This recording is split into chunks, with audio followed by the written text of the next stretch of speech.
আসসালামু আলাইকুম সম্মানিত ভিউয়ার্স। আজকে একটা দুঃখজনক ঘটনা সকালে উঠে দেখলাম যে আমার একটি বেবি, আপনারা সবাই জানেন আমার এই বেবিগুলা বগুড়া এবং 82815 এর বেবিগুলা, এদের মা বাবা অনেক দাম দিয়ে আমার কালেকশন করা। এদের বেবি আমি আর ফুটাতে পারতেছি না।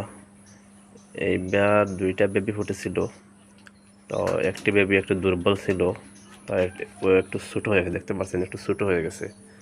আর ও আজকে এই যে দেখতে পাচ্ছেন, এই যে ওর টুটের মধ্যে একটা সমস্যা হয়েছে।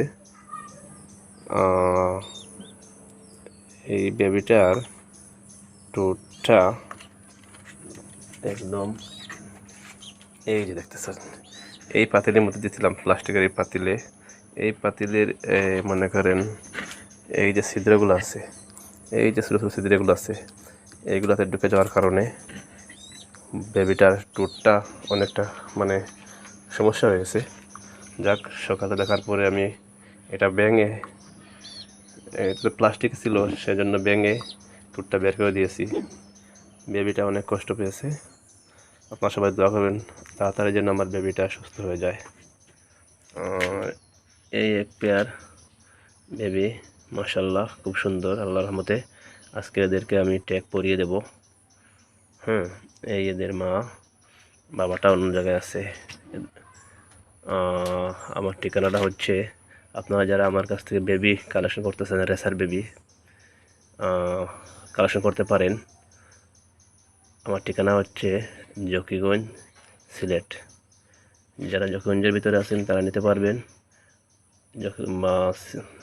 সিলেটের বাড়া হলেও নিতে পারবেন, কোনো সমস্যা নাই। যোগাযোগ করবেন, আমার নাম্বার থাকবে, যোগাযোগ করবেন।